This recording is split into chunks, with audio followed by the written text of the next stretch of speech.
Misaotra rehetra mbola misafidy ny televiziona malagasy amin'izao alina izao ary manasa panajana naraka hatramin'ny farany vaovao antsary anisan'ny hoarantsika atao anatin'ny fampalaam-baovao ary ny famerenana indray ny famokarana tapis moaire any amin'ny faritra atsimo ny Madagasikara iny eo ihany koa ny fanadihadiana nataon'ireo mpanao gazety eto amin'ny televiziona malagasy amin'izao akatoky ny fanarantsika ny fiadina ny tompon-daka eran-tany eo amin'ny taranja bolakitra izao tanterahana sy Afrika Atsimo izao fa anbotsika ny vaovao kosa ny raharaha makasika ny toedrara-pirenena aemitra ny dinika isam-paritra sy ny fiaonam-be pirenena io ny fanambaran'ny ray aman-dreny mijoro izay manoritra mazava fa mba ho fampahombiazana azy no anton'izany fanemorana izany vaovao nangon'ny Jean-Aimé Rambelson. Ny fanao tsy ombeloha ny mpanao gazety ny andahy ny ambavy niakatra ny tohatry ny rihana telo ny meuble fiaro ampefoloha zava-dehibe ny fanambarana avy amin'ny ray aman-dreny mijoro hoa ny fiainam-pirenena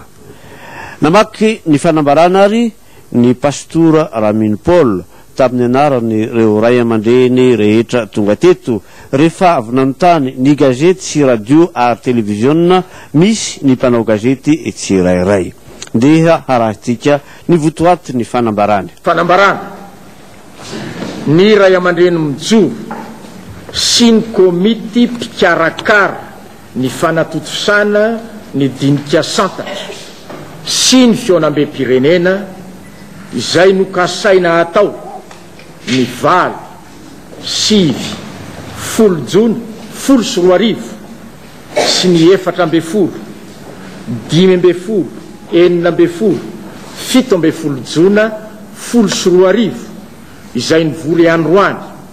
fa fito jona folo sy roa arivo rehefa ny aino sy ny fampidinika tamin'ny sokajin'olona maro na mpanao politika na fikambanana na olon-tsotra dia nanamarika izy ireo fa tokony iainga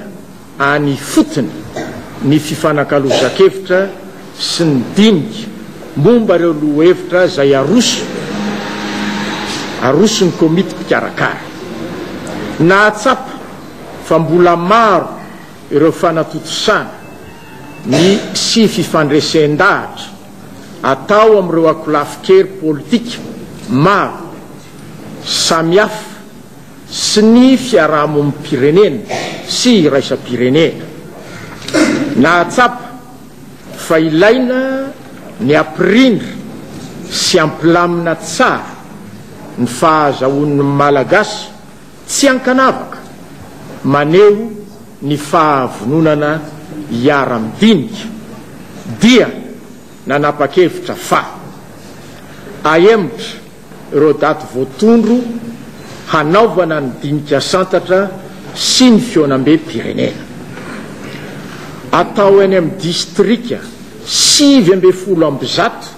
ny dinika santatra izay saika atao eo amin'ireny vohim-paritany teo aloha araka izany dia emitra ireo daty voalaza teo aloha ary ambaranay aorina ny daty vaovao manainga sy manentana ny malagasy rehetra ny ray aman-dreny mijoro sy ny komity mpanomana ifampidinika manoloana ny raharaha-pirenena ankehitriny nanana anjara fitenenana fanondrony ny mpanao gazety fanontaniana voalohany ny momba ny feuille de route fanontaniana faharoa ny daty ny fitsapahakevy-bahoaka ary fahatelo ny 1 Desambra taona 10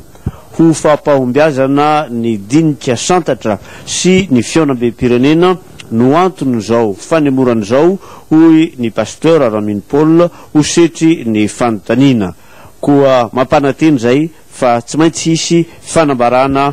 anasana mpanao gazety amin'ny fotoana ampety azy. Farak ny fanambarako teny ambalohany dia iodina indray ny famokarana tapis moaire any Ampany ary napetraka tamin'ny toerany Tale Général ny AES vaovao ambona ihany koa ny toadrano sy ny lakan-drano any amin'ny faritra atsimo ny Nosiny ary mpandrara sy nosy malagasy no hividy asy ao 1 kilo ka tany an-toerana ambiny Sondre Maservelo ary mitatitra an'izay kosa fidy Sondre Maservelo. Napetraka teto ambovombe andro ny Tale Général ny AES Liao Sua Malman AES na tetikasa famatsian-drano amin'ny faritra Tsimonosy. Ny alohavan'ny fijerena foto-drafitrasa famatsian-drano ho an'ny Amboasary izay simba tamin'ny taona 2012. Ny tena enjentsika aloha ny tena marina dia ny tanàna ny Amboasary atsimo. Kanefa moa na zany aza dia misy ireo le toerana izay ho vatsimisy ity ahafahana ireo le fiarabe ny AES ndraiky nefa maka rano ho any amin'ireo commune manodidina. Saingy zany rehetra zany dia mbola isy ihany koa ilay toerana anankiray angalatsika rano efa misy zany rano zany any amin'ilay atao hoe Bemambasatra dia iny ho tonga hatreo Ambovombe ny fantsona na papilaine mitondra an'izany rano zany. Ny fandinihana amin'izany koa dia efa ho mpikarakara anazy tsika ny étude zany ny vola amin'izay indray dia ny volan'ny bady eo amin'ilay programme PAER no ampiasaitsika. Avy eo asika mbola afaka misarika ihany koa zany rano madio tonga hatreto Amboasary raha ilaina dia tonga hatrany amin'ilay atao hoe Antaritarika any amin'ny atsimo any.